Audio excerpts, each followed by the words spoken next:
Hello मैत्रिणींनो, आपल्या सर्वांची आवडती मालिका लपंडाव या मालिकेच्या आजच्या सोमवार 24 नोव्हेंबरच्या एपिसोडमध्ये एक धमाकेदार ट्विस्ट आलाय। कान्हा आणि सखी या दोघांच्या लग्नानंतरच्या विविध रीतीभाती तर सुरूच आहे, पण तेजस्विनी आणि सरकार यांच्यामध्ये जे संभाषण झालंय त्यामुळे खूप मोठा खुलासा झालाय। सरकार ही चक्क आपल्या कालकोठडीत गेली, जेथे तिने तेजस्विनीला कोंडून ठेवलंय। तिने तेजस्विनीला मिठाई भरवली आणि सांगितलं की शेवटी माझ्या मनासारखंच झालं आणि सखी आणि कान्हाचं लग्न झालंय। आता मी याच्या पुढचा प्लॅन तयार करणार। तेव्हा तेजस्विनी खूप दुःखी झाली। तिने सरकारला जाब विचारला की तू मला या कालकोठडीत का जिवंत ठेवलंय, मला मारून का नाही टाकत? तर सरकार म्हणाली त्यामागे माझा मोठा प्लॅन आहे, कारण आता तुझ्या मुलीचं लग्न तर झालंय। तुझ्या मुलीने एकदा का संपूर्ण प्रॉपर्टी माझ्या नावावर केली का मग मी तिला देवाघरी पाठवणार, तिला मारणार आणि मग तुझ्या मुलीच्या चितेला आग द्यायला तू जिवंत असली पाहिजे। एकदा का तू तुझ्या मुलीच्या चितेला आग दिली का मग तुला सुद्धा त्याच चितेमध्ये मी लोटणार आणि तुम्ही दोघी स्वर्गात जाऊन एकमेकांना भेटा, असं सरकारने सांगितलंय। म्हणजेच लवकरात लवकर सखीची संपूर्ण प्रॉपर्टी स्वतःच्या नावावर करून घ्यायची आणि मग त्यानंतर सखी आणि तेजस्विनी या दोघींचा जीव घ्यायचा, असं सरकारने ठरवलंय। मग हे सगळं घडलं तरी कसं, हे जाणून घेण्यासाठी हा व्हिडिओ शेवटपर्यंत नक्की पहा। सरकारच्या घरी सखी आणि कान्हा या दोघांच्या लग्नानंतरचे सगळे खेळ, सगळे विधी सुरू असतात। या दोघांसमोर एक मोठं भांडं आणलं जातं आणि अंगठी शोधण्याचा खेळ सुरू होतो। या मोठ्या भांड्यामध्ये पांढरं पाणी असतं, गुलाबाच्या पाकळ्या असतात आणि तेव्हा कान्हा हा नजर खाली झुकून तेथेच बसलेला असतो। सखी त्याच्याकडे रागारागाने पाहत असते। ती त्याच्याशी नजर मिळवण्याचा प्रयत्न करते, पण कान्हाची हिंमतच होत नाही की सखीशी नजर मिळवण्याची। उर्मिला तेथे येते आणि विचारते यामध्ये अंगठी टाकू का? सखी हो म्हणते। उर्मिला त्यात अंगठी टाकते आणि मग कान्हा आणि सखी हे दोघेही या तपकामध्ये, या भांड्यात हात बुडवतात आणि अंगठी शोधू लागतात। कान्हा खूप दुःखी असतो, तर सखी ही चक्क या भांड्यात असताना कान्हाचं बोट पकडते, ज्या बोटामध्ये तिने एंगेजमेंट रिंग घातली होती, आणि त्याचं बोट जोरात पिरगाळते, जोरात मोडते। कान्हा ओरडतो आणि सगळेजण कान्हाकडे पाहू लागतात की अचानक कान्हाला काय झालं। सखी ही अंगठी बाहेर काढते आणि कान्हाच्या तोंडावर फेकून मारते। सगळ्यांना मोठा धक्काच बसतो। कान्हा दुःखी होऊन सखीकडे पाहतो, तर सखी त्याला म्हणते एवढं आश्चर्याने पाहायला काय झालंय? तू माझा विश्वासघात केला, मग मी तुझं बोट मोडायलाच हवं ना? ज्या बोटात मी इतक्या विश्वासाने एंगेजमेंट रिंग घातली होती, की तू कधी माझा विश्वासघात नाही करणार, तू माझ्या प्रेमाचा माणूस आहे, पण तू तर सरकारचा पाळीव कुत्रा निघालास। मग विश्वासघात केल्याबद्दल तुझं हे बोट तर मोडायलाच हवं। कान्हा खूप दुःखी होऊन सखीकडे पाहू लागतो, तर परशुराम आणि मीनाक्षीला चांगलाच आनंद होतो। कान्हा सखीला म्हणतो माझं एकदा ऐकून तरी घे, माझी बाजू समजून तरी घे। सखी चिडून म्हणते तुझी बाजू काय समजून घ्यायची? तू पैशासाठी त्या सरकारच्या पुढे मागे करतोस, पण एक लक्षात ठेवायचं, आजपासून आपल्या दोघांमध्ये नवरा बायकोचं नाही तर मालक आणि नोकराचं नातं असेल। मी तुझी मालकीने, मी उठ म्हटलं की उठायचं, बस म्हटलं की बसायचं, आणि माझ्याकडून बायकोच्या कोणत्याच अपेक्षा ठेवू नको। माझ्या खोलीमध्ये यायची हिंमत सुद्धा करायची नाही। मी तुला माझ्या वाऱ्याला सुद्धा उभं करणार नाहीये।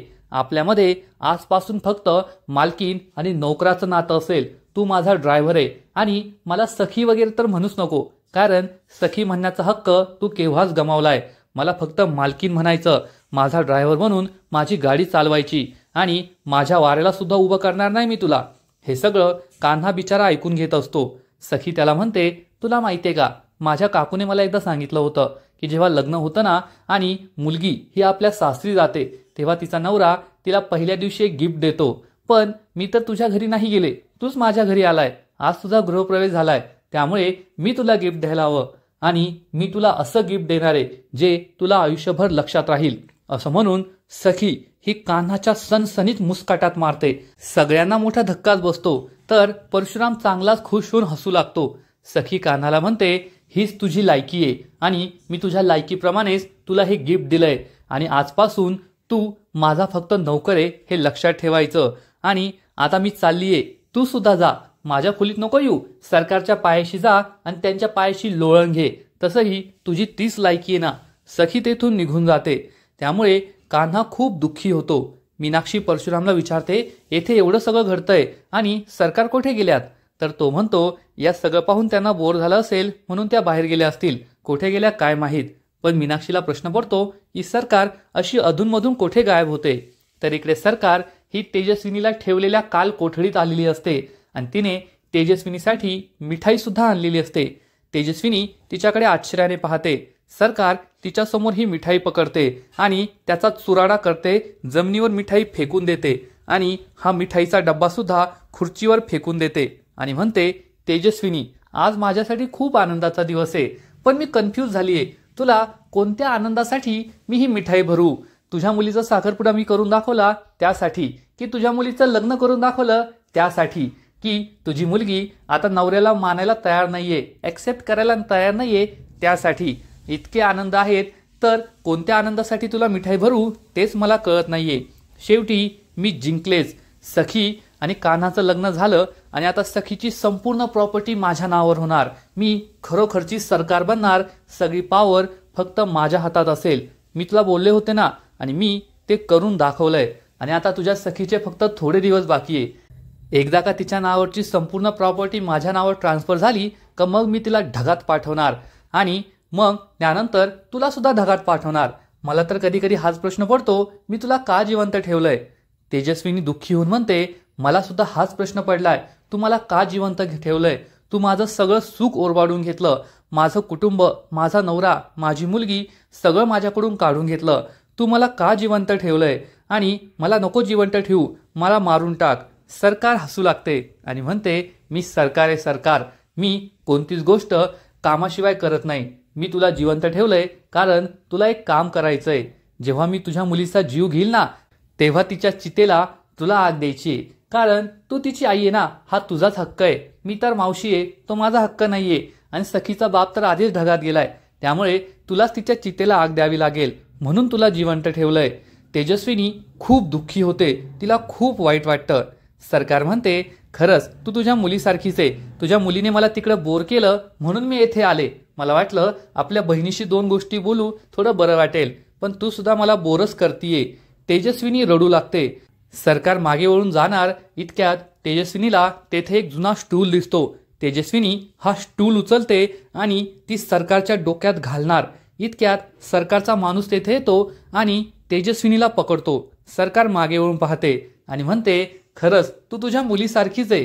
आता जर एखाद्याला आणलं ना तर तो म्हणणार की सरकार, सखी तुमची मुलगी नाहीये, या तेजस्विनीचीच मुलगी आहे, कारण ती सुद्धा कोरडा गोंधळ घालते आणि तू सुद्धा कोरडा गोंधळ घालते. पण माझं तसं नाहीये. मी जे काही करते ना ते सगळं ठरवून करते आणि मी जे ठरवते तसंच होतं. सखीच्या आईला तेजस्विनीला खूप राग येतो आणि ती म्हणते, तुझं कधीच भलं होणार नाही. एक गोष्ट लक्षात ठेव, त्याची काठी जेव्हा पडते ना तेव्हा त्याचा आवाज नाही येत आणि तुला तुझ्या पापांची शिक्षा नक्कीच मिळणार. आणि जसं माझं नशीब बदललं तसं एक ना एक दिवस तुझं नशीब सुद्धा बदलणार. तू माझं सगळं सुख ओरबाडून घेतलं ना, सुखाच्या मागे दुःख येत असतं. जसं माझ्या आयुष्यात सुख होतं त्याच्या मागे दुःख आलं, तसं आज तुझी वेळ आहे. तुझ्या आयुष्यात सुख आहे, सगळं तुझ्या मनासारखं होतंय, पण एक ना एक दिवस तुझ्या आयुष्यात सुद्धा दुःख येणार आणि त्या दिवशी तुला तुझ्या सगळ्या पापांची शिक्षा मिळणार. सरकार खूप चिडते. तर इकडे कान्हा हा चक्क टपरीवर चहा प्यायला येतो.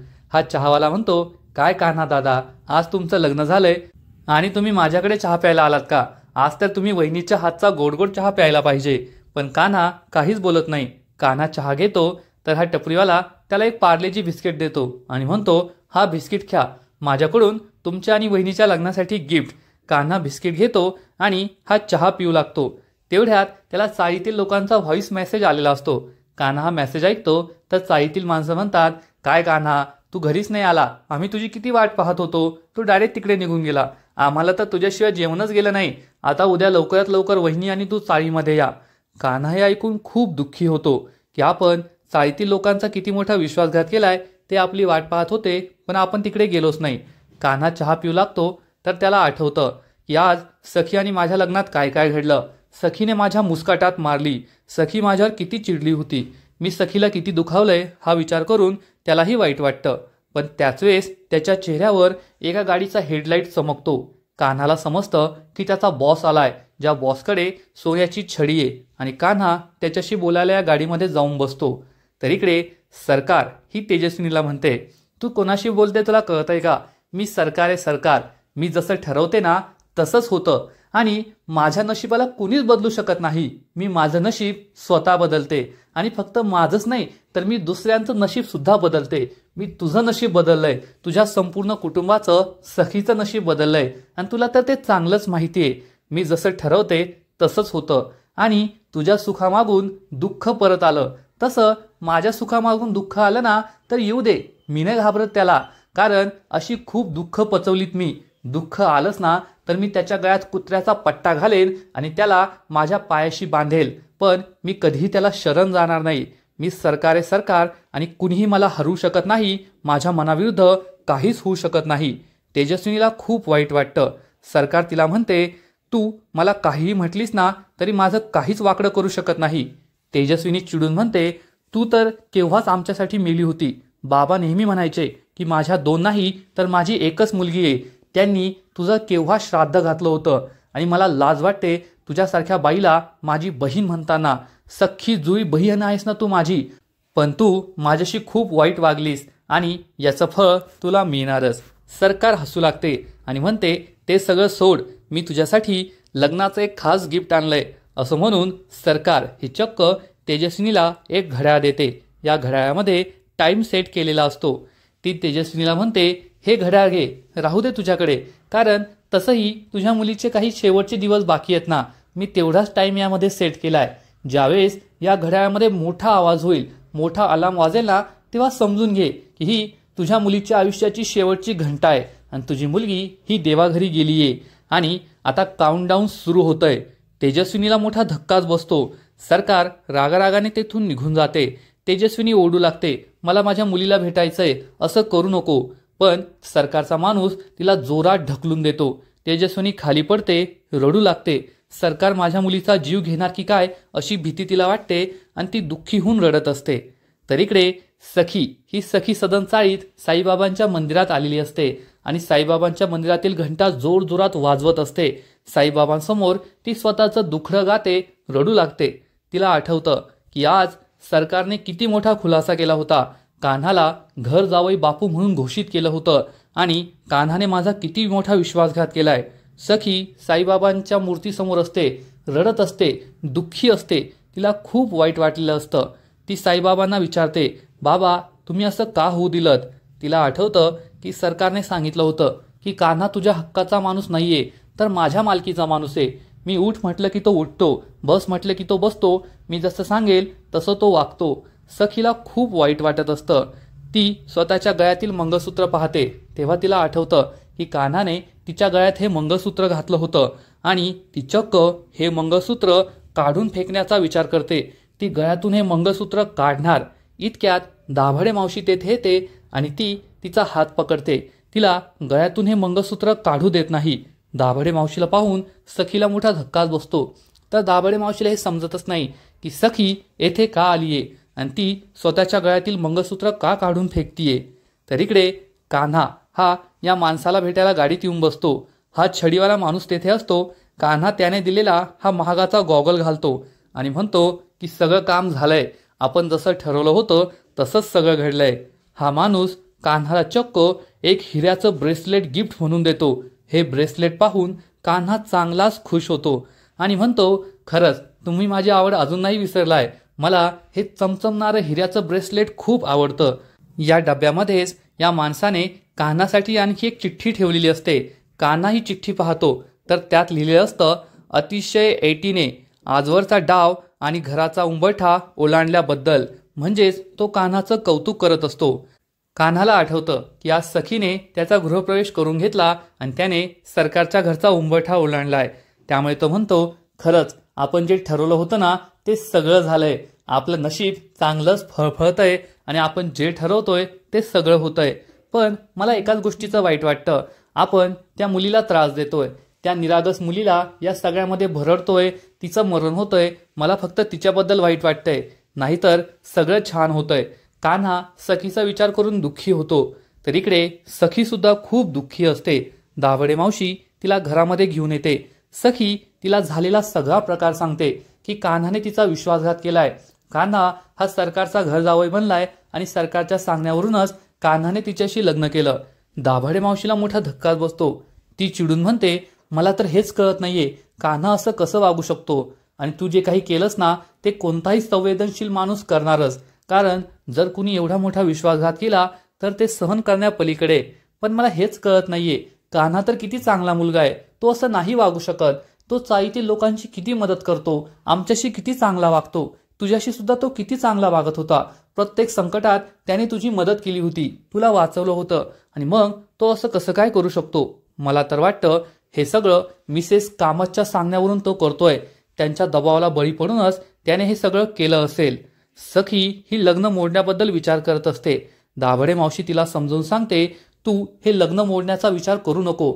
आधी मला कान्हाशी बोलू दे, त्याची बाजू ऐकून घेऊ दे. मग तुला जो काही निर्णय घ्यायचा असेल मी तुझ्या पाठीशी उभी राहील. पण सखी मात्र खूप दुःखी असते.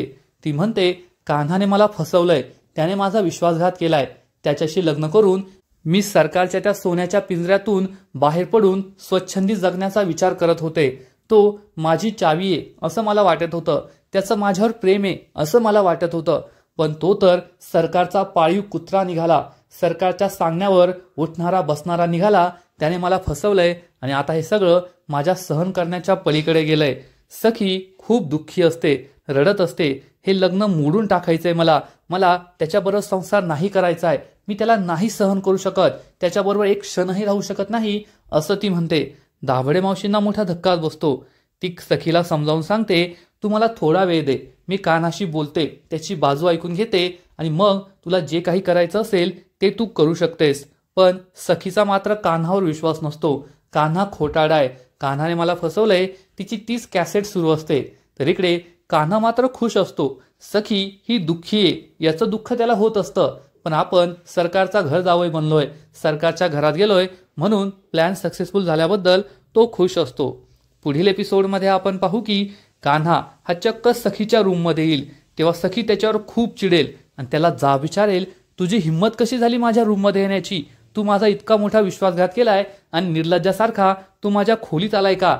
आपण दोघे जरी जगासाठी नवरा बायको असलो ना तरी आपल्यामध्ये नवरा बायकोचं कोणतंच नातं असणार नाहीये. आत्ताच्या आत्ता निघ रूम बाहेर असं म्हणून सखी ही कान्हाला चक्क रूम बाहेर काढण्याचा प्रयत्न करेल. त्याच वेळेस तिला दिसणार की त्यांची रूम तर सुहागराजसाठी सजवलेली आहे. सगळीकडे फुलं आहेत, फुलांच्या माळा आहेत, फुलांचं झुंबर आहे. त्यामुळे ती खूप चिडणार आणि बेडवर चढून चक्क हे फुलमाळा काढण्याचा प्रयत्न करेल. पण त्याच वेळेस हे फुलांचं झुंबर तिच्या डोक्यावर पडू लागेल.